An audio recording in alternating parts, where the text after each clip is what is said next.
Oleme tulnud siis siia Kristiine spordihalli, kus meie järjekordseks eksperimendiks on lauatennis ja Eesti üks paremaid naislauatennise mängijaid on meil vastaseks. Ja vaatame, kuidas meil siis läheb, et mis me eesmärgiks võtame, Jaan?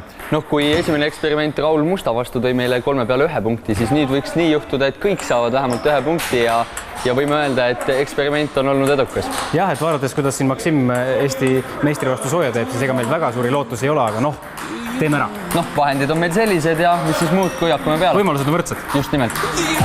Nii, ja võid alustada. Ja esimene punkt. Siin sai 1 punkti jätte. Suurepärane. Suurepärane.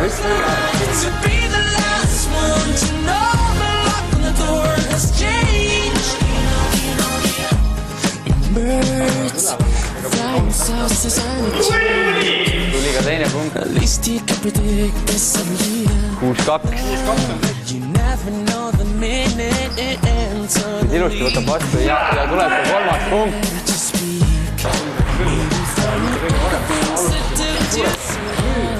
Ja nüüd on kohtumine lõppenud 11-3. Palju ma pean trenni tegema, et jõuda nüüd sellisele tasemele, et siin ma ei tea ennast kas või oleks mõtet Eesti meistrivõistlustele registreerida? No Eesti meistritiitlit oleks võib-olla nüüd juba raske saada, kuigi me ei tea ju, kui andeks sa tegelikult oled, aga oleneb sellest palju nagu ise süvened ja keskendud ja tahad, et pigem on see endas kinni ja muidugi ikka mingil määral ka füüsiliselt, et kui hea sa füüsiliselt oled, see on ka laua taga näha. Ja no me oleme kõik õnneks heas füüsilises suuremees, nii et meil on hea baas.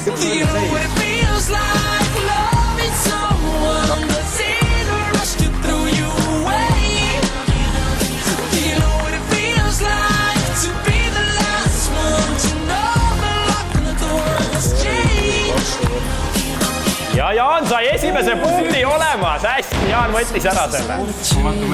Ja 6-2.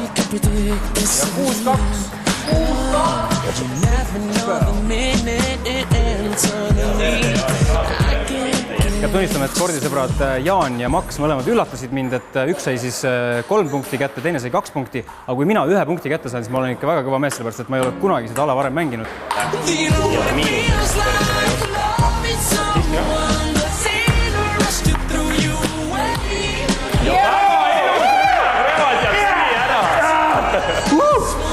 Tuli ära. Ülikõva. Võta palju on. 9-1 mul on lootust. Ei, siis ei ole. Löö see kohe maha. Ja peaaegu, aga siiski mitte 11-1. Kätlin, räägi meile iseendast, et mis tasemel mängija meil täna siin vastas oli? Aastaid kuulusin siis Eesti koondisesse ja hetkel vist edetabeli järgi peaks olema 3. kohal naistes. Et minu võib-olla niisugused pikaajalised kogemused ongi sellest, et aasta ma tegelesin sellega Rootsis, kus ma õppisin rahvusvahelises lauatennisekoolis ja peale keskkooli lõpetamist oli mul siis võimalus mängida Madeiral 2,5 aastat, kus siis sain proovida seda professionaalset lauatennisisti elu.